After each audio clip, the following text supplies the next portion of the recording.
CPIML new democracy కేంద్ర కమిటీ నాయకులు SK Mukhtar Pasha, CPIML new democracy Srikakulam జిల్లా కార్యదర్శి, పార్టీ సీనియర్ నాయకురాలు పైల చంద్రక్క 4వ వర్ధంతి సభను పురస్కరించుకుని బయ్యారం గాంధీ సెంటర్ నుంచి పురవీధుల భారీ ర్యాలీ నిర్వహించారు. కామ్రేడ్స్ పాషన్న, చంద్రక్క ఆశయాలను కొనసాగిస్తామని అన్నారు.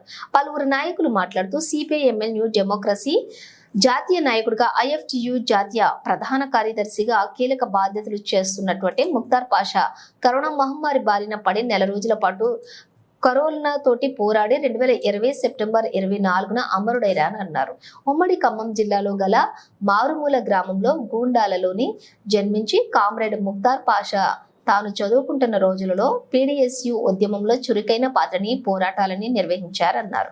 Comrade Chandrakka CPIML new democracy Srikakulam జిల్లా కార్యదర్శి, సీనియర్ నాయకురాలు. 2020 సెప్టెంబర్ 23న కరోనా బారిన పడి అమరత్వం పొందారు. అమరుడు కామ్రేడ్ పైల వాసుదేవరావు జీవిత సహచరి అని, విప్లవ వీరులు త్యాగాల సాలతోటి నేల కొరికినటువంటి విప్లవ కెరటాలు అన్నారు. ఈ కార్యక్రమంలోని పార్టీ జిల్లా నాయకులు ఎస్కే బాబన్న, సరీఫుద్దీన్ తదితరులు పాల్గొన్నారు.